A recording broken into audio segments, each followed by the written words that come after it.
Mang Ambo? Pasensya na po kayo. Akala ko po si Donya makakaharap ko eh. Alam niyo na yung... Naintindihan kita, pare ko. Kayo ho kaya si Mang Ambo? Ako nga po.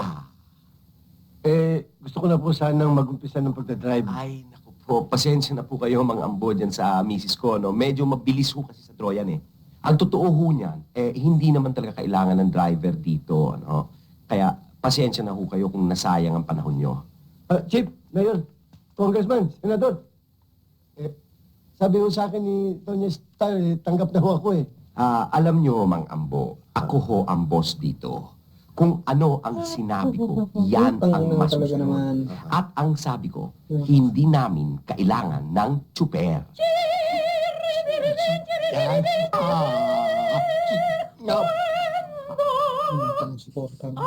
Mang Ambo, magkakilala na siguro kayo ng aking esposong si Don Juanito Bartolome. Apa.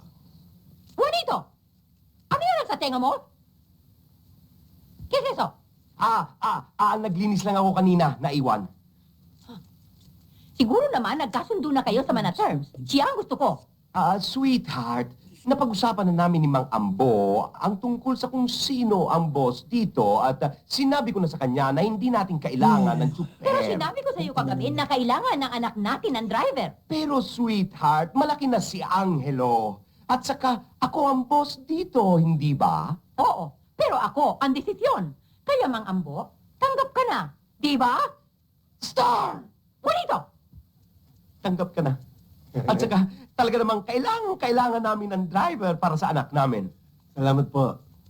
Napakakaskasero kasi ng anak namin at napakapilyo. Ang ibig po ninyo sabihin, sa anak ninyo ako magdadrive? Bingi ka ba? Sana nga ho. Ha? Ay, kailan ako mag-umpisa? Pagdating ng anak namin si Angelo.